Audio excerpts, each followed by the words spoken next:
Hey everybody, welcome into another episode of NXT on Tap. I am Scalz. I am joined by my two co-hosts week in and week out. We got Phil the Future, who is to my right, and then down below we have Ginger Ninja Jaxpo. How's everybody doing tonight? I'm confused. You're I got a confused? drink, so I'm I'm highly ready to talk. confused. All right, well, hopefully we can clear up some of this confusion that you've been having, Jax, with the episode from tonight. Brain damage. Next, we had the men's Iron Survivor qualifying match. This one was Trick one I Williams was versus excited Joe for. Coffey. I was excited. Like, I found out a few days in advance from Lita on her either her IG or her Twitter. And when I heard Trick Williams and Joe Coffey, I'm like, this is gonna be a banger match. And it was. I enjoyed it. It was a very good match. I enjoyed this match. I like the addition of Gallus being at ringside as well as Carmelo Hayes being at ringside.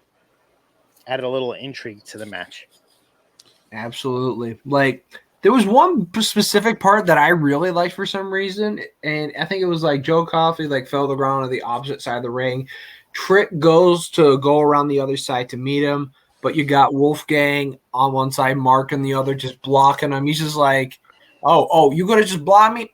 All right, peep game, bop, bop." Like, I don't need you. Fuck y'all, security. There's something going on with Carmelo, though. Oh, absolutely. What makes you say that, Jax? I might have missed it. One, I want to you're see out if there- you caught what I caught, Jack. So let me hear what you have to you're say. out there, you're helping your buddy out, and you don't push him out of the way. To me, just like no, I thought every time that's ever happened, you shove your buddy out of the way, you take the hit. That was Right. one, but when they're walking up to the ramp, you can just see that look on Carmelo's face. As Trick's looking up, he's just looking at him like, you don't. That should be me. Like, I think Carmelo's getting jealous of Trick Williams. So, Okay. in regards to what you're saying, at the end, they were standing there and they put Trick on the Iron Survivor graphic. He took Right. over one of the vacant guys. And then as he's standing there, you see Melo looking up at like, That should be me. that should be me. Like, you could definitely see it. should be me. And that's exactly what I have written down, Jax. Melo is jealous of Trick. Yeah, It should have been. And you could see it me. because as the match was going on, like you said, he went to pull the guy down, but he couldn't do it until he saw Trick coming. yeah. He was trying to cost Trick the match. And Mhm. Trick won in spite of Melo. Not because of him, in spite Yeah. of him. Right. Because if he would have actually taken the guy down off of the apron sooner, Trix would have had an easier win. Oh yeah, like I think it was either whether it was Mark Coffey or Wolfgang, I don't remember who. It was Wolfgang. Okay, Wolfgang, yeah. But it's just all these little things are adding up. Mm-hmm. And we still don't know who actually attacked Trick. Right. Lexus King has you believing that it was him now, based off of the interaction with Corbin in the back. Yo, I still think it was Melo. it honestly really could be so. And I like what they're doing with Lexus King, even though he didn't have like a big major moment in the show. He had just like one vignette, but like he's making this story come together piece by piece by piece. He's just adding on to the suspense of everything that's going on. And honestly, for somebody who's just entered into NXT and is doing this, I like it. Yeah, he's actually fits in quite well, and I'm enjoying what he's bringing to the table in regards to everything he's done, because he's subtle about the way he's doing certain things, and it's just adding more intrigue into it. Absolutely. But based off of last week, or last week when Melo was saying you don't know who it is. You don't know who it is. Like just the way he was confronting Trick and conversating with him in the ring before Lexus King came out there, and then Trick hit Melo, and they saying that it's all water under the bridge, everything is fine. But the way that Melo said, yeah, today, he's like, no, that still bothers him that Trick punched him. Yeah. So this is all going to boil over. I was actually waiting for Melo to cost Trick the match so they could have a match at Deadline. That would be sick. But I think now you're going to see it at the pay-per-view around the Rumble. That's where I think we're going to see their match take place. Unless they somehow drag this all the way out to Stand and Deliver and have it WrestleMania weekend. I mean, that could be the big blow off. But that could also be the third match of the trio segment because WWE likes to do the trios. Yeah. Yep. The rubber match. So you have the first match at the Rumble weekend. You have the second match on a television special, like the Valentine's Day Massacre or something along those lines. Yeah, St. Valentine's Day. Valentine's Day Massacre, and then Stand and Deliver is the final one. And they could do it in like a cage match or something along those lines. Yeah. Once best friends, now bitter rivals.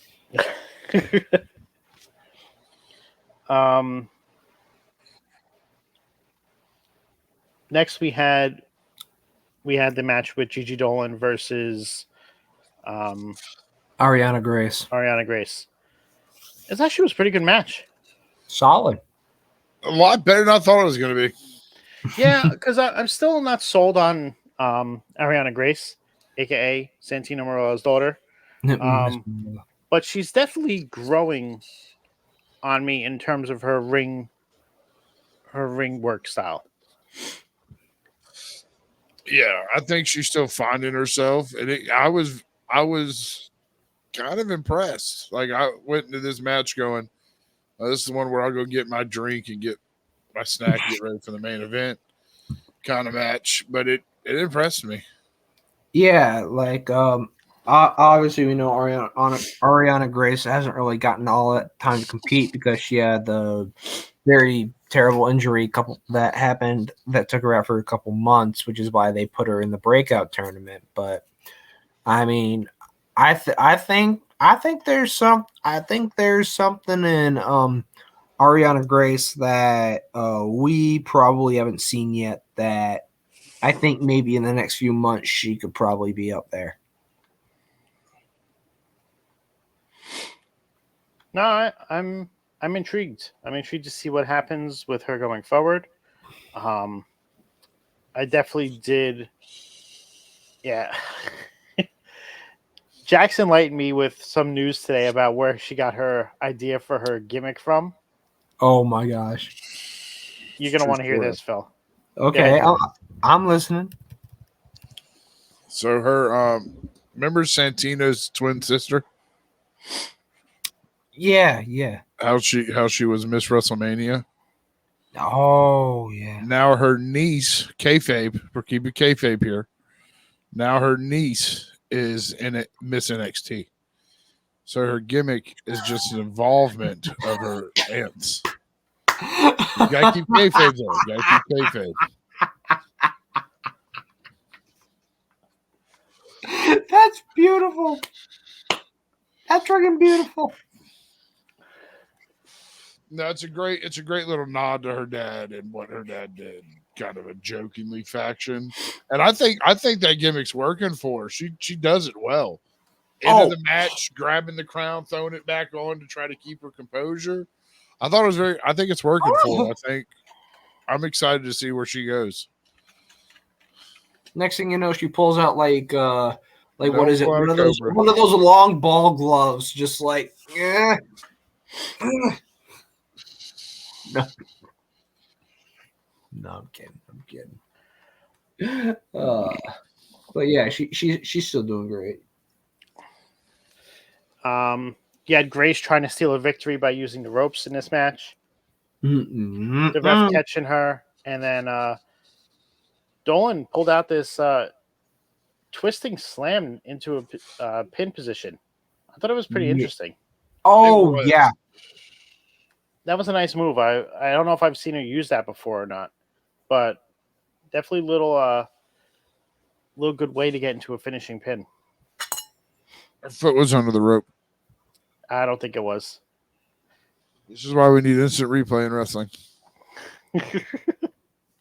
I mean, we kind of did because Kofi always usually survives the first time he falls on the outside of the ring, but then again at like the 2021 Royal Rumble, of course he jumped from wherever he was and he was able to hold on to the guardrail, but his feet touched the floor because they did an instant replay, and they're like, Kofi Kingston has been eliminated, and you're like, We need fuck, a challenge bro. to finish this match because I think her foot was under the rope. She was real damn close to those ropes. After further review, Jax, where can we find you? You can find me tomorrow night on Wrestle Talk Wolfpack.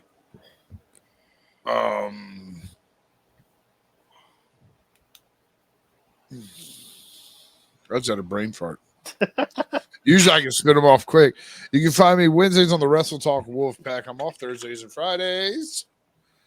Saturday nights on the Wrestle Talk Wolfpack for Boyfriend Time. Sundays on Botch and Chair Shots. Anything else you need to know? I'm here every Tuesday, so don't worry. But anything else you need to know about me, go follow me on Twitter at JaxBo2020. Phil? Alice okay. Just realized you're no longer in your basement. Yeah. I'm relocated in Tampa right now. You'll see me back. You'll see me back in my little dungeon once December rolls around. Since I'm going to be with family again, but to stay on track, if y'all want to keep following this little baby face right here, you can find me basically on all forms of social media under the name you see right down there for the future, except for Snapchat. For some reason, Snapchat's Prometheus King 6. I don't know how that happened. It just happened. But yeah, I'm always here for NXT on tap. Yeah, and that's basically where you can find me. I'm all good. All right, so just a little housekeeping. Tomorrow night, 10:15 p.m. on Rivet City Radio, we have The Boom with Cam G. On Thursday at 9 p.m., I believe it is, Eastern Standard Time, 8 p.m. Central, you have Boss Bitch Trivia with The Boss Bitch and Will Gray on Rivet City Radio, followed by Career Retrospective this week, right here on Off the Top Media at 10 p.m. Friday night, we have Friday Night Review starting right after SmackDown on Off the Top Media. And then Saturday, this is a special Saturday, we have the returning Prince's Movie Madness at 8 p.m. right here on Off the Top. And then Ringside Chatter, which is normally on Twitch at 10 p.m. We're trying something a little bit different this week. We're going to go live on Twitter. So look out for our promotion on it. See us there. And we're going to just talk about hockey and everything else that's going along with it. If you've seen, I dropped in the chat, there's a link to the Discord server if you want to stop by. All of us are in there. You can chat with us, give our ideas, tell us all your takes, everything else. Just interact with us. We're great people to talk to. Also, merchandise. If you're ever interested in any off the top merchandise, any of the Sin City Wolf Sean, Sammy has some merchandise. Come check out the link, buy the merch, help support us, keep us going. That being said, I am Scalz. You can find me here on Off the Top on Twitch and YouTube, as well as Off the Top Media _ on TikTok, Twitter, and Instagram. Hope everybody had a great evening. Thanks for stopping by, and we'll catch y'all again soon. See you later.